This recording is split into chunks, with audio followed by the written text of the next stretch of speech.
The shrill beeping of the emergency scanner cut through the stillness of Galactic Medical Station Nyx 7, jolting Dr. Zexal from his routine analysis of bacterial samples. His 4 eyes blinked in rapid succession, as the flashing purple lights indicated something unprecedented, an unidentified vessel approaching their medical outpost at the edge of the Andromeda Galaxy. "Emergency incoming," announced the station's AI in its calm, modulated voice. "Unknown craft requesting immediate medical assistance." Dr. Zexal's gray skin flushed blue with anticipation as he hurried toward the emergency bay. In his 15 cycles as chief xenobiologist on the station, they'd treated creatures from over 300 planetary systems, but an unregistered craft usually meant a new species and new medical challenges. "Details," he called out to his assistant, Dr. Mira, who was already reviewing the incoming data on her holographic display. "Minimal," she replied, her tentacle-like appendages dancing across the controls. "The craft appears to be primitive by our standards, constructed from materials consistent with early interstellar travel capability. Life signs indicate a single occupant with oxygen dependency and carbon-based biology." Dr. Zexal nodded. "Prepare Quarantine Bay 3 with standard oxygen-nitrogen mix. Alert the translation team." The station shuddered slightly as the docking mechanism engaged with the foreign vessel. Through the observation window, Dr. Zexal could see the small craft barely larger than a personal transport pod, looking battered and scored with what appeared to be weapon fire. "Someone was trying to prevent our visitor from reaching us," observed Dr. Coravan, the station's security officer, his exoskeleton clicking softly as he approached. "Proximity scans show no pursuit vessels, but we should remain cautious." The airlock cycled open, and 2 medical assistants in protective gear entered the foreign craft. Moments later, they emerged carefully carrying a stretcher. On it lay a creature Dr. Zexal had only seen in educational broadcasts, a human. The being was male, unconscious, with a covering of dark hair on his head and parts of his face. His skin was an unusual pinkish tan color, and a red substance, likely blood, stained his clothing along one side. "Fascinating," breathed Dr. Zexal, following the stretcher into Quarantine Bay 3. "A human this far from Earth." Their planet only achieved rudimentary space travel less than a century ago. Dr. Mira was already scanning the unconscious form. Multiple injuries. Projectile weapon damage to the right thoracic region, significant blood loss, elevated heart rate. Also detecting unusual respiratory distress unrelated to the wounds. "Begin standard emergency protocols for oxygen-dependent species," Dr. Zexal ordered. "Administer universal coagulant and prepare synthetic blood substitutes based on his biochemical profile." The medical team worked efficiently, removing the human's damaged clothing and sealing the wounds with regenerative gel. Dr. Zexal noticed the human carried no identification, just a small metal device clutched tightly in one hand. "Careful with that," he instructed as an assistant pried it loose. "It may be significant." As the team worked, the human's vital signs stabilized, but his breathing remained labored. Dr. Zexal frowned, noting the peculiar inflammation in the respiratory passages that didn't correspond with the physical trauma. "Run a full pathogen screen," he told Dr. Mira. "This respiratory distress is unusual." 3 hours later, the human's wounds were stabilized, but he remained unconscious. The pathogen screen had come back negative, yet the respiratory inflammation persisted. Dr. Zexal was reviewing the results when the human suddenly gasped and opened his eyes, revealing irises of a striking blue color. The human's gaze darted frantically around the medical bay before focusing on Dr. Zexal. Instead of the terror the doctor expected upon seeing an alien life form, the human's expression showed recognition, then relief. "Thank God," the human rasped in a language the translation implant rendered into standard galactic. "Made it. You are safe, Doctor," Zexal said, approaching cautiously. "I am Dr. Zexal, Chief Xenobiologist of Galactic Medical Station Nyx 7.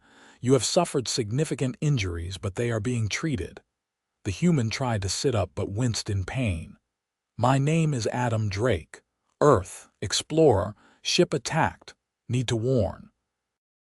"Please remain still," Dr. Mira interjected, gently restraining him.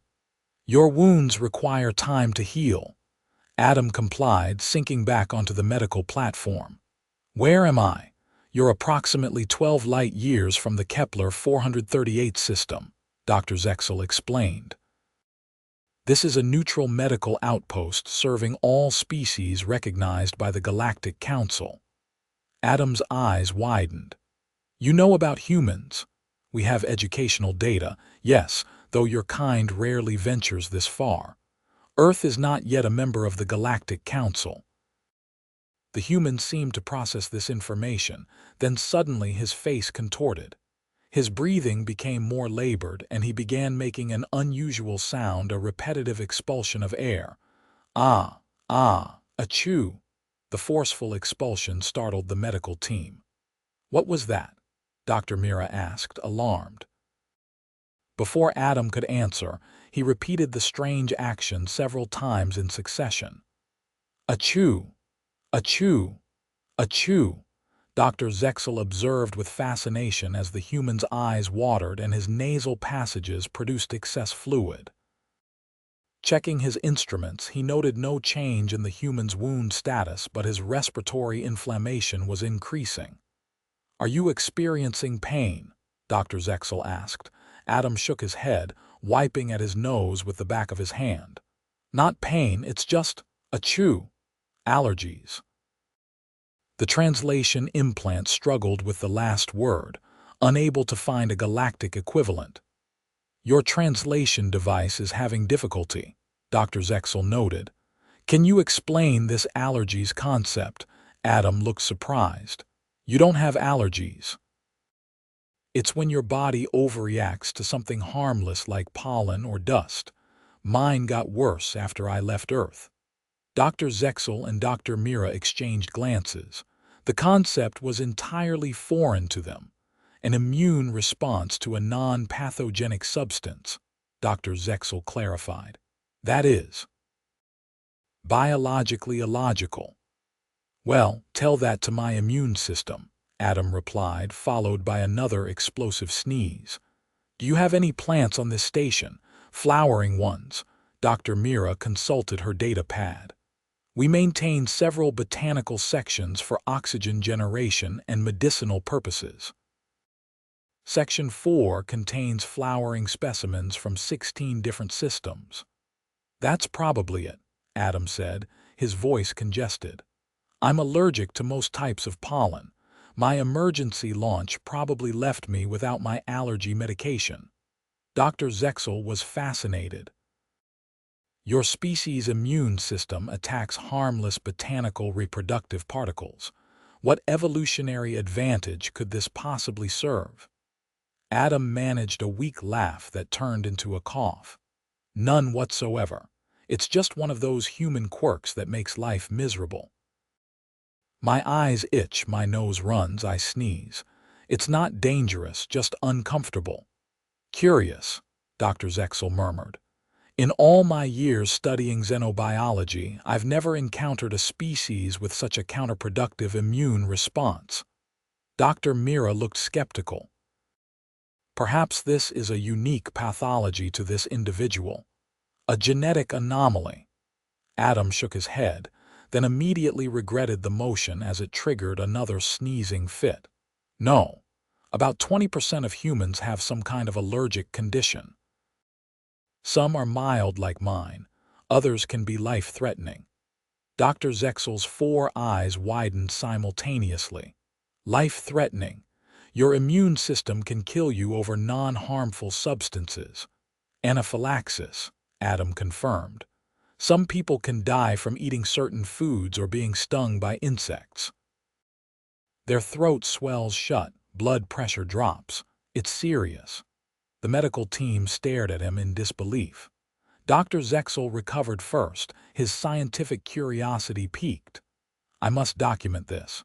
With your permission, I would like to take samples and observe this allergic reaction more closely. Adam grimaced as he wiped at his watery eyes. Be my guest, but maybe you could also find something to help. On Earth, we use antihistamines. Antihistamines? Dr. Zexal queried. Medications that block the chemical reactions causing these symptoms, Adam explained. Doctor. Zexal nodded thoughtfully. We'll analyze your physiology and develop something suitable. In the meantime, we'll move you to a room with filtered air.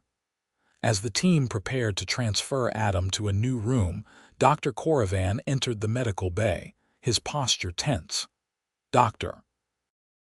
Zexal, a moment please, he requested, gesturing toward the corridor. Outside the quarantine bay, Coravan's voice lowered. We've analyzed the device the human was carrying. It's a data storage unit containing detailed scans of a previously uncharted sector. More concerning, it shows evidence of military activity in that region, activity that violates Galactic Council treaties. Dr. Zexal absorbed this information with growing concern. This may explain why he was attacked. Have you been able to identify the aggressors? The weapon signatures match Voraxian technology, Coravan replied grimly. They've been expanding their territory aggressively for the past cycle, despite Council sanctions. The Voraxians, Dr. Zexal murmured, they're not known for leaving witnesses. Precisely why we've increased station security and sent an encrypted alert to the nearest Council outpost. If the Voraxians track the human here, we need to learn more about what he discovered, Dr. Zexal agreed. But his condition is still delicate, and this unusual immune response complicates matters. Back in the quarantine bay, Adam had been moved to a clean room with filtered air. His sneezing had subsided somewhat, but his eyes remained red and swollen. The good news is your wound healing is progressing well, Dr. Mira informed him. Our regenerative gel is compatible with your physiology. Thanks, Adam said. The breathing is easier in here about my ship. It's being repaired, Dr. Zexal said as he re-entered. More pressing is what brought you to this sector of space and who attacked you. Adam's expression turned serious. I'm part of a deep space exploration initiative from Earth. We're looking for habitable worlds resources. The usual. I was mapping an asteroid field near the Kepler 438 system when I detected unusual energy signatures. I went to investigate and found a fleet of ships like nothing I'd ever seen mining a planet they'd clearly stripped of life. Dr. Zexal nodded grimly. Voraxians. They're a militaristic species known for exploiting planets for resources with no regard for indigenous life. They spotted me before I could leave, Adam continued. Disabled my main engines, communications array. I barely escaped in my emergency shuttle. I remembered hearing about a medical station in this sector, so I aimed for it and hoped for the best.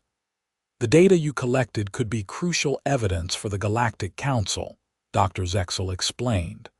The Voraxians have denied their expansion activities for years. Adam was about to respond when his face contorted again. Sorry, I feel another. Achoo. Dr. Zexal watched with scientific interest as the human's allergic reaction intensified despite the filtered environment. Fascinating, he murmured, scanning Adam with a handheld device. The inflammation in your respiratory system is actually increasing. There must be something else triggering this response. Dr. Mira checked the environmental controls. The air filtration is functioning at optimal levels. Perhaps there's residual pollen on his clothing or skin. All my gear was pretty much destroyed, Adam said between sneezes. And you, achoo, cleaned me up when I arrived. Dr. Zexal's eyes narrowed in thought. What about the botanical specimens we brought in for analysis earlier today? They were being processed in the lab adjacent to this room. Dr. Mira checked her data pad. Yes, samples from Proxima Centauri b, flowering vegetation with high pollen counts. That could be it, Adam agreed, his voice increasingly nasal. Earth and Proxima Centauri are relatively close, so the plants might be similar enough to trigger my allergies. Dr. Zexal found this entire situation medically unprecedented. We need to isolate you from all potential allergens while we develop a suitable treatment. Also, I would like to study this reaction more thoroughly with your consent, of course. Adam nodded, then sneezed again. Sure, but please hurry with that treatment. The medical team transferred Adam to an isolation chamber designed for patients with compromised immune systems. The air was purified to remove all particulate matter, and the chamber itself was sealed off from the rest of the station. While Adam rested, Dr. Zexal analyzed the samples taken during the height of the allergic reaction. The results were astounding. Look at this, he told Dr. Mira, projecting a holographic display of Adam's cellular activity. His immune system is producing antibodies against completely harmless pollen proteins. The antibodies then trigger massive histamine release, causing inflammation, mucus production, and these explosive air expulsion sneezes, he calls them. It's completely counterproductive, Dr. Mira observed. What possible evolutionary advantage could this confer? None that I can determine, Dr. Zexal admitted. Yet according to Adam, this trait is common in humans. It defies all principles of natural selection. Could it be a side effect of another beneficial adaptation? Dr. Mira suggested. Possibly. Their immune system is remarkably adaptable, capable of responding to new pathogens rapidly. Perhaps this hypersensitivity is a trade-off for that adaptability. Their discussion was interrupted by the station's alert system. Dr. Koravan's voice came through the communication system. Dr. Zexal to the command center immediately. We have a situation. In the command center, a holographic display showed a Voraxian vessel approaching the station. They're claiming to be in pursuit of a fugitive who attacked one of their research vessels, Koravan explained. They're demanding we surrender the human. Dr. Zexal's expression hardened. This is a neutral medical facility protected by Galactic Council law. We do not surrender patients. I've already informed them of our neutral status, Koravan replied. They're insisting the human committed acts of aggression and espionage.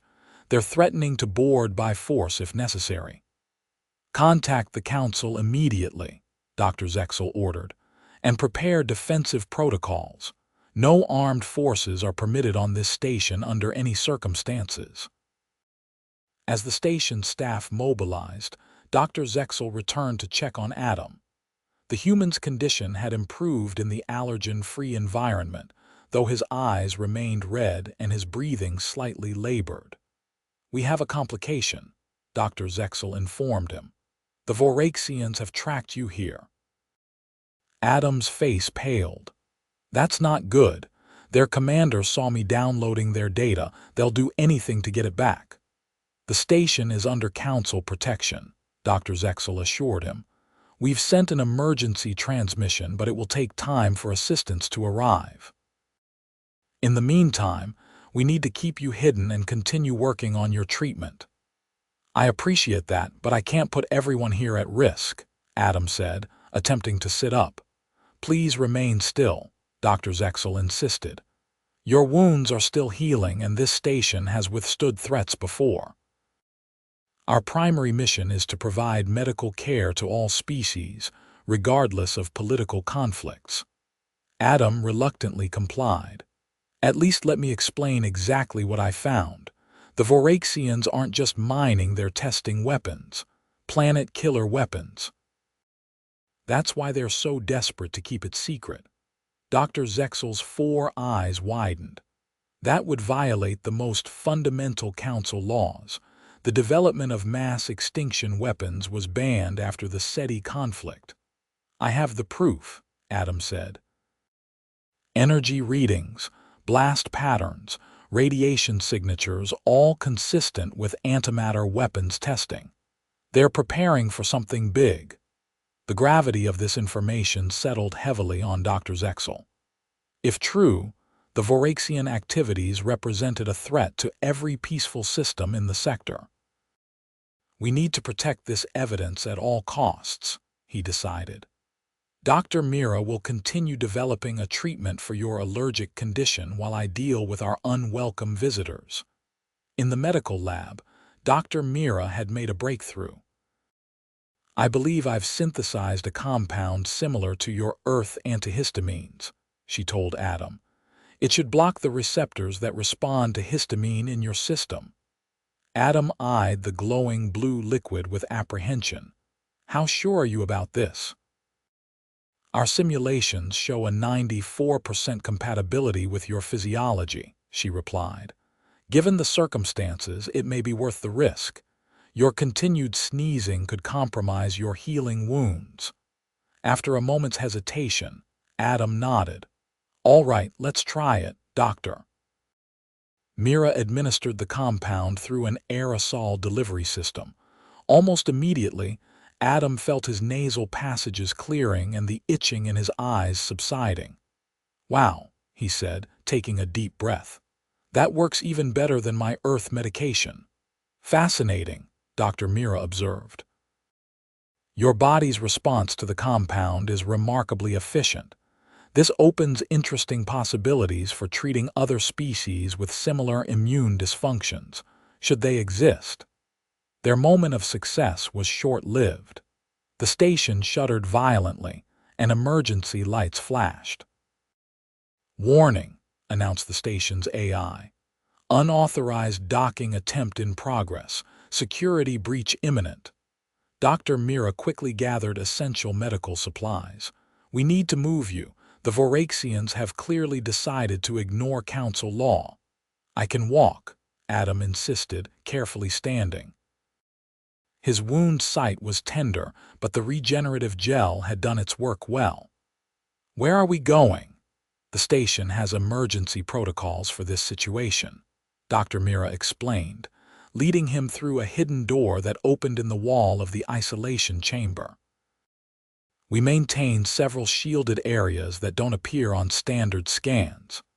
They hurried through narrow maintenance corridors while the sounds of commotion echoed through the station.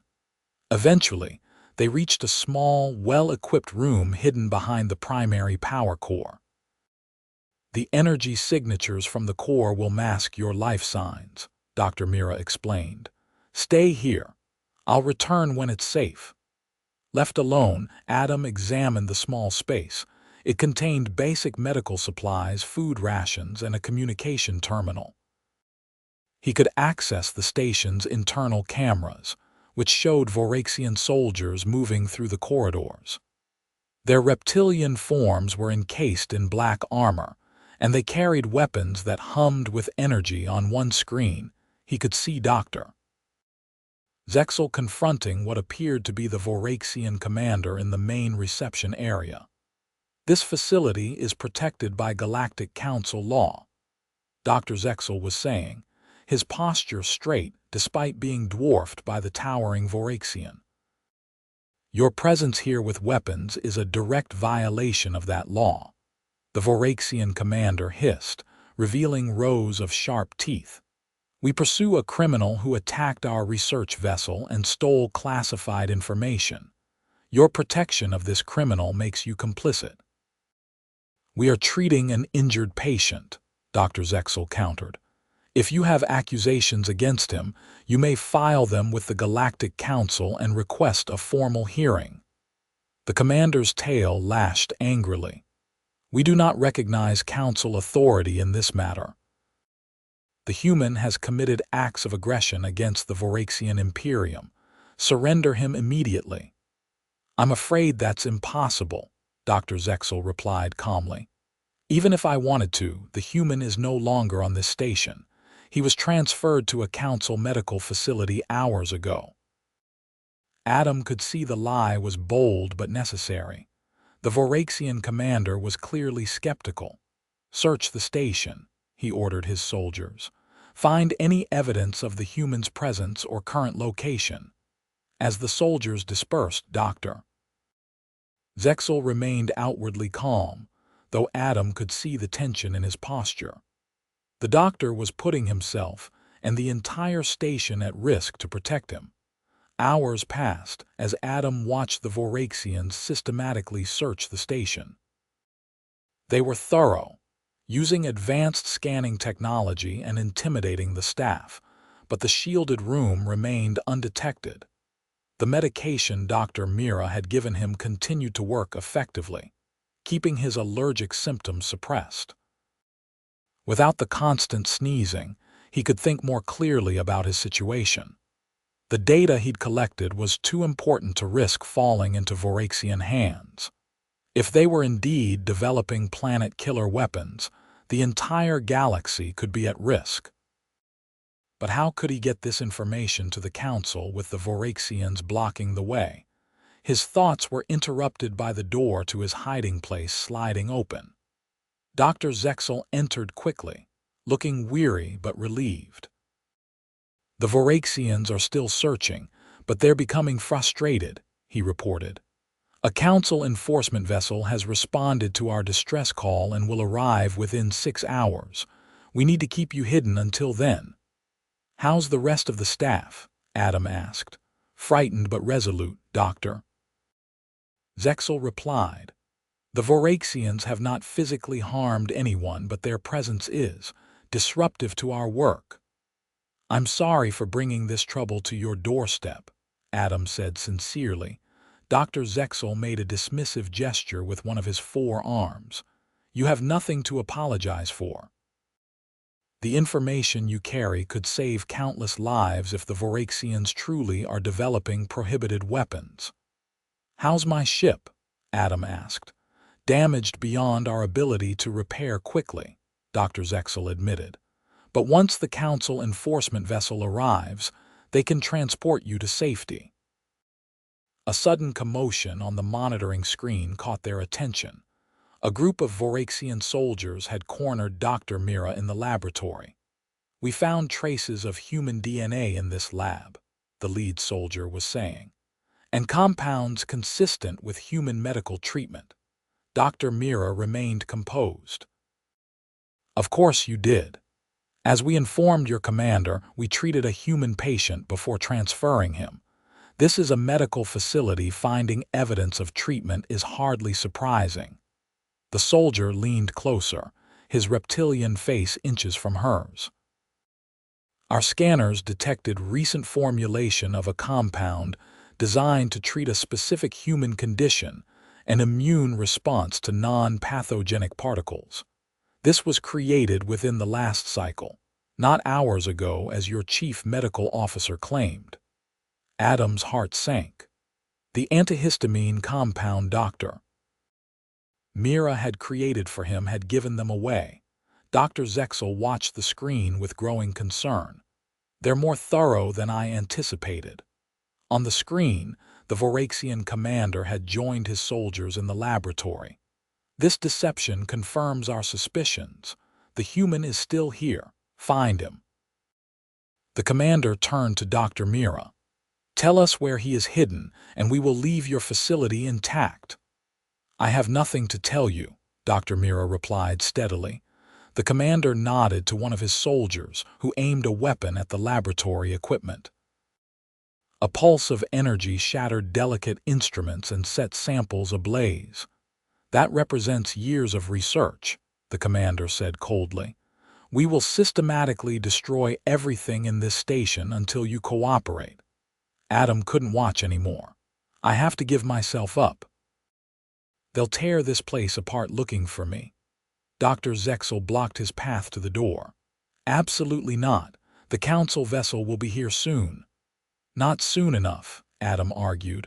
Look what they're doing. That's valuable research they're destroying. People could die if that work is lost. And billions could die if the Voraxians get their hands on you and that data, Dr. Zexal countered. We need another solution. Adam thought quickly. What about the botanical section? The one with all the flowering plants? What about it? Dr. Zexal asked, confused. Take me there, Adam said. And turn off the air filtration system. Dr. Zexal's 4 eyes blinked in succession as he realized Adam's plan. You want to trigger your allergic reaction deliberately. Exactly, Adam confirmed. A massive one. You can monitor me medically, make sure it doesn't go too far. Meanwhile, have someone leak information to the Voraxians that there's a human biosignature in the botanical section. The resulting immune response would be severe, Dr. Zexal warned. Potentially dangerous. More dangerous than what happens if the Voraxians get that weapon's data, Adam asked. Dr. Zexal considered this for a moment. Very well, but I will administer a partial dose of the antihistamine compound first, enough to prevent a life-threatening reaction, but not enough to stop the symptoms entirely. They moved quickly through the maintenance corridors until they reached the botanical section. It was a vast chamber filled with plants from dozens of worlds, many in full bloom. Under normal circumstances, Adam would have found it beautiful. Now he saw it as his best chance for a diversion. Dr. Zexal administered a small dose of the antihistamine compound, then disabled the air filtration system. This should limit the severity while still producing noticeable symptoms. I'll monitor you remotely from a nearby access panel. As Dr. Zexal left to put the rest of their plan in motion, Adam moved deeper into the botanical garden. Almost immediately, his body began to react. His eyes started to itch, his nose tingled, and his chest tightened slightly. Within minutes, the first sneeze came. Then another. And another. Soon, he was in the throes of the worst allergic reaction he'd experienced in years. Sneezing repeatedly, eyes watering profusely, nose running continuously through watery eyes. He saw Dr. Zexal's confirmation on his communication device that the Voraxians had taken the bait. They were converging on the botanical section, drawn by reports of unusual biosignatures and sounds. Adam positioned himself behind a large display of flowering plants from Proxima Centauri, their bright blue blooms releasing clouds of pollen with every air circulation cycle. Each breath brought more irritants into his system, amplifying his reaction. The door to the botanical section hissed open. Adam could hear the heavy footsteps of Voraxian soldiers entering the garden. "Spread out," ordered a harsh voice. "The human is in here somewhere."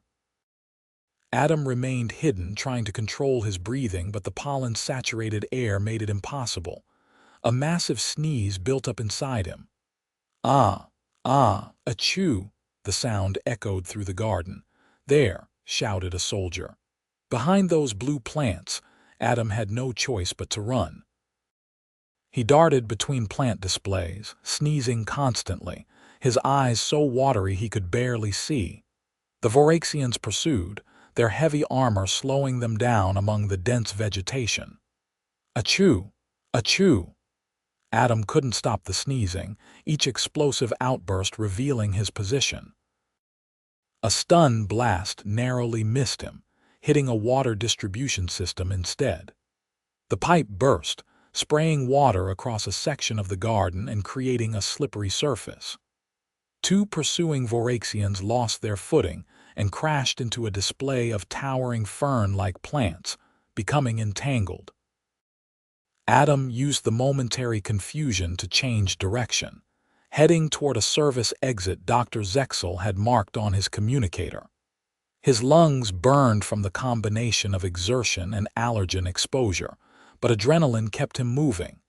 Another soldier appeared directly in his path.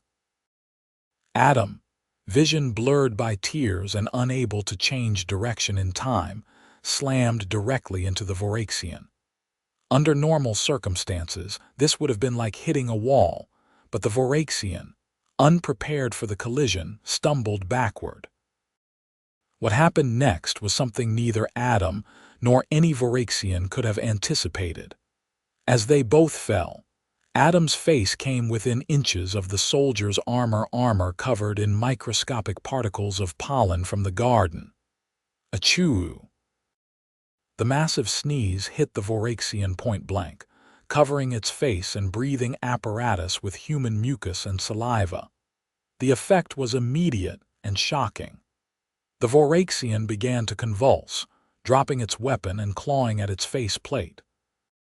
Its skin, visible through the clear portions of its armor, began changing color from green to a mottled purple. Anaphylaxis, the soldier gasped, its voice distorted by obvious respiratory distress. Contamination, human, proteins. Adam scrambled away, horrified yet fascinated by the Voraxian's reaction. It seemed impossible the alien was having an allergic reaction to him. He made it to the service exit, still sneezing uncontrollably, and found Dr. Zexal waiting with a full dose of the antihistamine compound. Quickly, Dr. Zexal urged, administering the medication through an auto-injector. What happened in there? One of the Voraxians appears to be in severe distress. As the medication took effect, Adam explained between diminishing sneezes. Doctor. Zexal's expression shifted from confusion to astonishment. That's unprecedented, he declared. The Voraxian is experiencing an allergic reaction to human biochemical compounds. This changes everything. How so? Adam asked, his breathing finally easing as the antihistamine took full effect. The Voraxians are known for their biological superiority complex, Dr. Zexal explained as they moved through the service corridor. They believe their physiology to be impervious to all forms of contamination. It's part of what fuels their expansionist ideology. They consider other species biologically inferior. And now one of them is having an allergic reaction to human mucus, Adam realized. That's going to be hard for them to explain away. More than that, Dr. Zexal said, his tone urgent. It gives us leverage. Every Voraxian ship carries emergency medical protocols for all known conditions except allergies, which they've always maintained are impossible in superior species. They reached the medical center, where Dr. Mira was already treating the affected Voraxian soldier. The commander stood nearby, his posture radiating fury and confusion. "What is happening to my soldier?" he demanded. Dr. Zexal stepped forward, professional composure intact. "Your soldier is experiencing an allergic reaction to human biochemical compounds. It's a severe immune response to a non-pathogenic substance, precisely the condition you claimed was impossible in superior species." The commander hissed angrily. "Impossible. Voraxians do not suffer from primitive immune dysfunctions. The evidence suggests otherwise, Doctor." Zexal replied, gesturing to the struggling soldier. "Without proper treatment, this reaction could be fatal. Fortunately for you, we just developed an effective antihistamine compound." The implications hung in the air. The Voraxian commander looked from his afflicted soldier to Dr. Zexal, understanding the unspoken leverage. "What do you want?" he asked finally. "Your immediate withdrawal from this station," Dr. Zexal stated firmly. "An acknowledgement that you were never here. In exchange, we'll treat your soldier and provide your medical team with the antihistamine formula. The commander's tail lashed in agitation. And the human will remain under our care until the council representatives arrive, Dr. Zexal said. The data he carries will be submitted directly to the council, as will a report about this incident if you don't withdraw immediately. For a tense moment, it seemed the commander might refuse. Then the afflicted soldier convulsed again, his breathing becoming more labored. "Treat him," the commander ordered. "We will withdraw." Within the hour, the Voraxian ship had departed, leaving behind only the treated soldier who would remain until fully recovered. Adam, now completely free of allergy symptoms thanks to the full dose of medication, sat in Dr. Zexal's office as the doctor updated him on the situation. "The council vessel will arrive in 3 hours, Dr. Zexal informed him. "They'll escort you to Outpost Gamma, where you can transmit your data securely and arrange transport back to Earth if you wish." "I still can't believe my allergies saved the day," Adam said, shaking his head in wonder. "Doctor." Zexal's expression was thoughtful.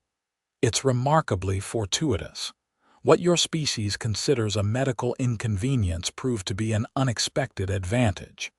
More importantly, it's revealed a critical vulnerability in a species that has long claimed biological superiority."